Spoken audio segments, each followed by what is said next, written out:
खोट खिलाफ मुख्तलिफ सियासी समाजी तंजीमन पारा एहतजाजी मुजाहिरो करे धरणो है दियो। सैफुल्लाह मक्सी एसकेटी ब्रांच में निकलंदड़ वी शाखुन में पानी खोट खिलाफ डस्कम समेत मुख्तलिफ सियासी समाजी तंजीमन एहतजाजी रैली कढी कोटू मोटू चौक पर धरणो है। एहतजाज कंदड़ मुख्तलिफ शाखुन में पानी न हुअण सबब संदन पोखियल सारन जो बेजारो सड़ी रहियो आहे। उन्होंने आबाशी अमलदार हथरादू खोट पैदा करे पानी विकिरो करे रहा है। उन्होंने मुतालबो कियो तो पानी खोट खत्म कई वने, बी सूरत में एहतजाज जो दायरो वधायो वेंदो।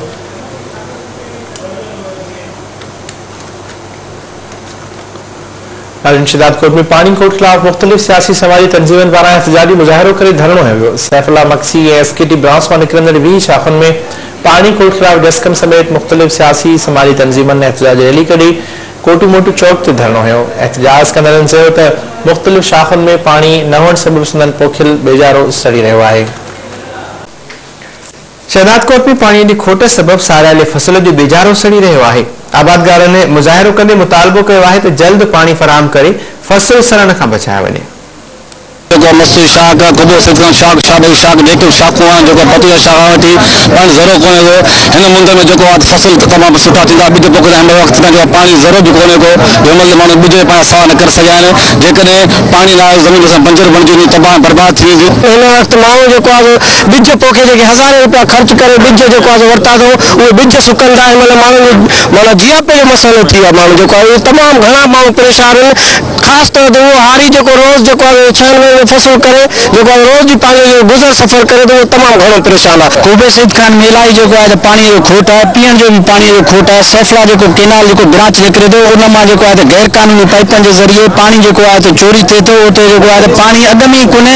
वाटर कोर्स जेको आहे जारी कया विया आहिनि। 4 वाटर कोर्स जेको आहे जारी कया विया आहिनि, उहे बलूचिस्तान जी तरफ़ वञनि था।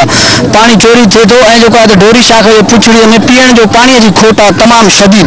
हुकुमरान इहो चवनि पिया त बोर्ड अचे पई हाणे आम माण्हू जेको आहे उन माण्हू खे असां वटि हिते माण्हुनि जी जेको ज़हनियत तब्दील करण जे लाइ डेमनि खे भरण लाइ या डेम ठाहिण जे लाइ असांजी नफ़्सियात तब्दील करण जे लाइ वावे लाइ प्रोपेला कराई थी वञे।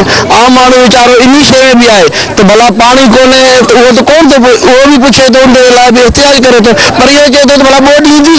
1843 वारी जेकी करारदाद 1843 में जेको असांजो पाणी हो उहो ई पाणी असांखे खपे। मुतालबो इहो आहे त असांजी सिंध ऐं सिंध माण्हुनि जो जेको भी पानी आहे उहो असांखे पाणी ॾियनि। असांजो फसल आहे असांजी तबाही थी वेंदी। इन जे लाइ असांजी तहरीक जिदोजहद बशीर खान कुरैशी ऐं जेको असां शहीद सिंधु देश आहे उनजी तहरीक आहे ऐं इहो पाणी ते असां पंहिंजा सिर बि ॾींदासीं। इरिगेशन खातो सॼो ॾींहुं हाणे कूड़नि ते लही आयो आहे, ग़लति ॻाल्हियुनि ते लही आयो आहे। हालत इहा आहे त असांजो जेको खीथर ब्रांच आहे जंहिंमां असांजी सैफुल्लाह मक्सी ब्रांच निकिरंदी आहे ऐं शहदाद कोट ब्रांच निकिरंदी आहे, रतोजोरो ब्रांच निकिरंदी आहे, त उन खीथर ब्रांच में इरिगेशन खाते हिन महिल ताईं 100 वाटर नाजाइज़ हणाए छॾिया आहिनि।